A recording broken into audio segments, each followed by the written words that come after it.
Good morning, Ramdino on the Camino community. Day 12. Hard to believe, day 12. So, got a late start today. I can't even see anybody in front of me. Which means I was the last guy out of town. The last person out of town. Last pilgrim out of town. And, last night I decided to spring for a private room. So $16 a bunk, $32 for a private room. I splurged. Kind of a no-brainer actually. Private bathroom. Could have my own personal pack explosion, all that neat stuff. Walk around in my underwear. All that good stuff. I may have to do that more often. So I'm thinking I got probably less than 20 days. So let's say I had to spend an extra $20 per night. That's $400. Well, I mean, $400, don't get me wrong, but boy, $400 is when you're out here and you'd like to have just a little bit of luxury because your feet are killing you. It's nice. So here, let me stretch on this post a little bit. My muscles are warmed up.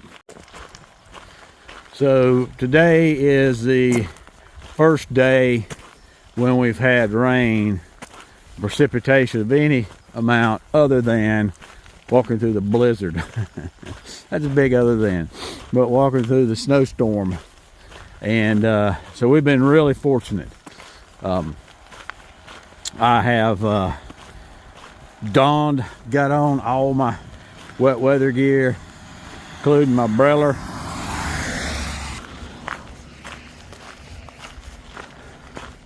Which I think I'm the only pilgrim out here with an umbrella, and it ain't a fashion show, and I'll never see most of these people again, probably any of them again, so I am not worried about that at all. Just like on the AT, when bad weather shows up, everything gets booked up. So this morning I got online to try to find a place to stay. I'm going to take it a little shorter today. I'll explain why in a bit, but everything ahead is booked on booking.com. Now my experiences have been that that can be a problem. That can mean that everything's booked, full stop. I had been told that they don't always put all of their availability on booking.com.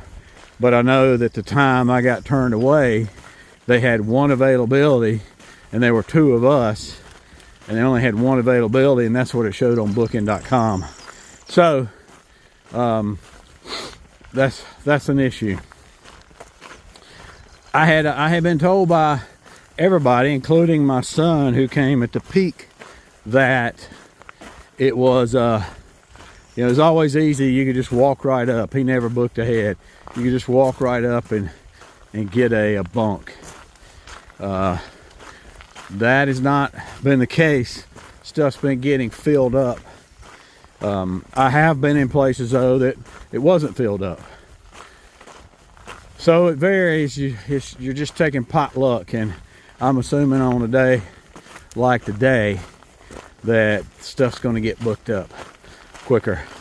So there's nothing available on booking.com. I did text them through WhatsApp, which is their preferred app that they use here. So I sent both. Haven't heard back. A little, probably early. They're probably still in bed. They don't get out of bed till late around here. So we'll see what becomes of that. I plan on making this a shorter day. So I won't be doing a stage and a half. I'll finish this stage and then get into the next stage, which amounts to about a stage. So amounting to about a 14-mile day. Hopefully I won't have to keep going to the next bigger town, which would be another 3 miles. That don't sound like much, but when your feet are hurting, it's a lot. All right, we'll talk about that in a bit. Let me get to hiking. All right, today's an absolutely lousy day for walking, but any day on the Camino is a great day, right? A little protected under this umbrella. Did see somebody else toting one, but so far I'm the only one that's seen. It's got it set up to where it's hands-free. Everybody kind of looks at me like, how does he do his poles and keep his umbrella up?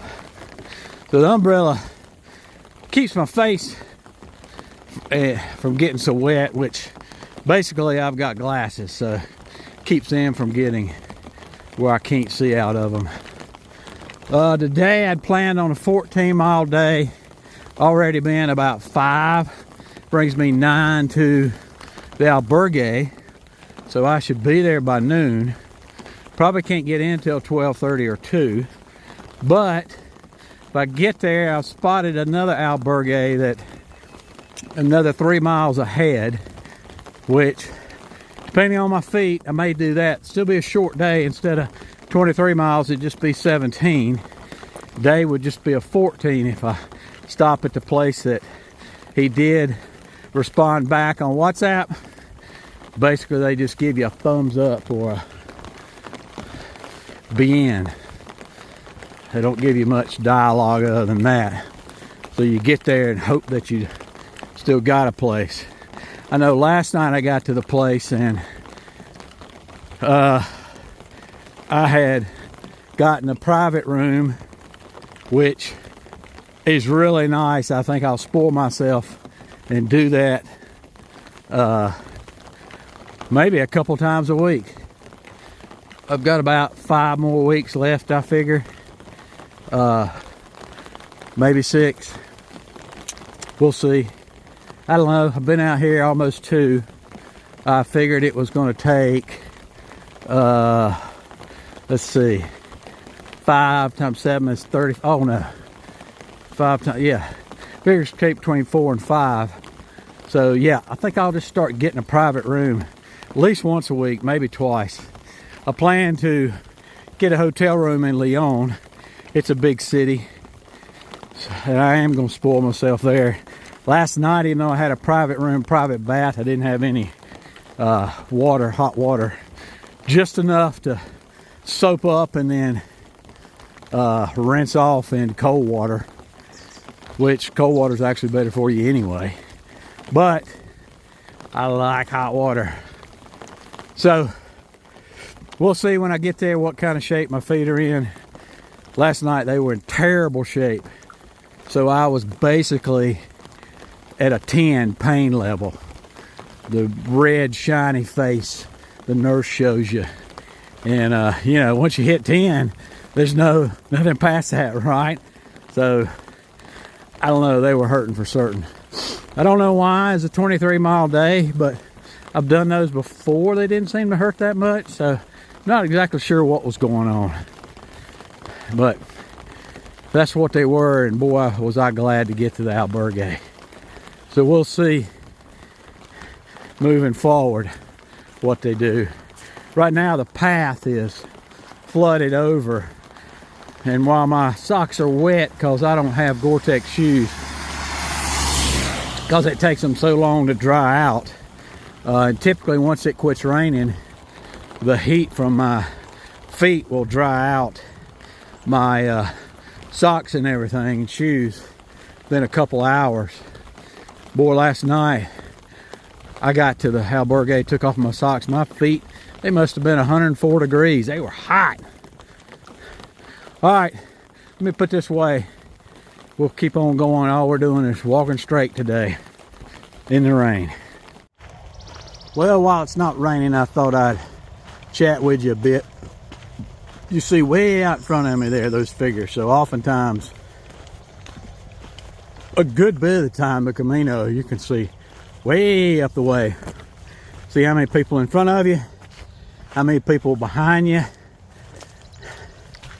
And so a lot of times, like this is a 9-mile stretch where there is nothing, no town. A lot of times you'll come through a town like every, there's an interstate over there, but a lot of times you'll come through a town every couple miles. And this case got a 9-mile stretch to the town that I planned. Right now I've got a room at, but it's 10:20 and I got 7 miles. So that puts me there in, well actually I got about 6 miles now. So that puts me there in 2 hours at 10:20, 12:20. So I plan on taking a respite day to let my feet. Last night, like I said, they were hurting. Maybe they need the extra day to heal. We'll see. You've heard of blisters on top of blisters. I don't know why, but that's the first time I've ever had a blister on top of a blister. I've got to stop and get some Compeed patch, which is really good stuff. I got mine at a CVS back home, but it's not something that has been widely available, but it's probably going to be. It's widely available here in Europe, well, particularly along the Camino, because so many people suffer from blisters.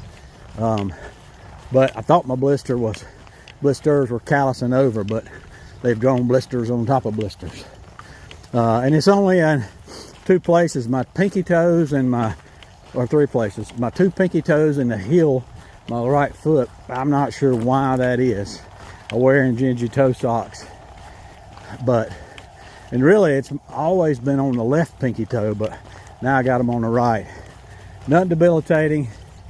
So I'm Charlie Miking up the trail. I did want to show you something. Hang on a minute. So when I come up on people and chat with them for more than a few words, sometimes all it takes is buen camino. And they ask me, where am I from? Texas? I guess I've got a thick accent, huh?